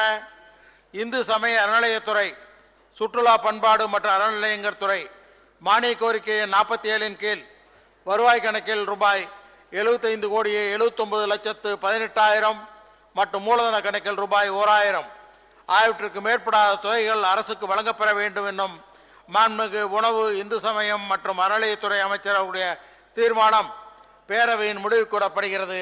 ஏற்போர் ஆம் என்க, மறுப்போர் இல்லை என்க. ஏற்போர் அதிகம் என்று கருதுகிறேன். ஏற்போர் அதிகம். தீர்மானம் நிறைவேறியது. அரசுக்கு கோரிய தொகைகள் வழங்கப்பெறுகின்றன. மானிய கோரிக்கை எண் 54 வனம், சுற்றுச்சூழல் மற்றும் வனத்துறை. வெட்டு தீர்மானங்கள் வலியுறுத்தப்படுகின்றனவா என்று அறிய விரும்புகிறேன். வெட்டு தீர்மானங்கள் அனைத்தும் பேரவையின் அனுமதியுடன் திரும்பப் பெறப்படுகின்றன. வனம், சுற்றுச்சூழல் மற்றும் வனத்துறை மானிய கோரிக்கை எண் 54 கீழ் வருவாய் கணக்கில் ரூபாய் 489,61,38,000 மற்றும் மூலதன கணக்கில் ரூபாய் 178,08,29,000 ஆகியவற்றுக்கு மேற்படாத தொகைகள் அரசுக்கு வழங்கப்பெற வேண்டும் என்னும் மாண்புமிகு வனத்துறை அமைச்சர் அவருடைய தீர்மானம் பேரவையின் முடிவுக்கு விடப்படுகிறது. ஏற்போர் ஆம் என்க, மறுப்போர் இல்லை என்க. ஏற்போர் அதிகம் என்று கருதுகிறேன். ஏற்போர் அதிகம். தீர்மானம் நிறைவேறியது. அரசுக்கு கோரிய தொகைகள் வழங்கப்பெறுகின்றன. மானிய கோரிக்கை எண் 15 சுற்றுச்சூழல் மற்றும் வனத்துறை. வெட்டு தீர்மானங்கள் வலியுறுத்தப்படுகின்றனவா என்று அறிய விரும்புகிறேன். வெட்டு தீர்மானங்கள் அனைத்தும் பேரவையின் அனுமதியுடன் திரும்பப் பெறப்படுகின்றன. சுற்றுச்சூழல் மற்றும் வனத்துறை மானிய கோரிக்கை எண் 15 கீழ் வருவாய் கணக்கில் ரூபாய் 16,50,55,000 மூலதன கணக்கில் ரூபாய் 50,01,000 மற்றும் கடன் கணக்கில் ரூபாய் 20,01,000 ஆகியவற்றுக்கு மேற்படாத தொகைகள் அரசுக்கு வழங்கப்பெற வேண்டும் எனும் மாண்புமிகு சுற்றுச்சூழல் துறை அமைச்சர் அவருடைய தீர்மானம் பேரவையின் முடிவுக்கு விடப்படுகிறது. ஏற்போர் ஆம் என்க, மறுப்போர் இல்லை என்க. ஏற்போர் அதிகம் என்று கருதுகிறேன். ஏற்போர் அதிகம். தீர்மானம் நிறைவேறியது. அரசுக்கு கோரிய தொகைகள் வழங்கப்பெறுகின்றன. பேரவையின் இன்றைய நிகழ்ச்சிகள் இத்துடன் முடிவுற்றன. பேரவை மீண்டும் நாளை காலை 10 மணிக்கு கூடும். வணக்கம்.